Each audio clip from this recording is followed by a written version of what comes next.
小黑，来，听我口令，叫奶奶。奶奶，奶奶，奶奶。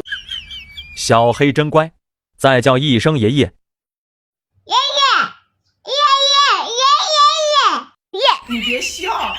你再来学一下奶奶家的小孙子平时不听话时是怎么哭闹的。如果学得像，大家会给你小心心的。开始吧。哎呦我的妈！小黑真乖，喜欢小黑的老铁帮小黑点点加号。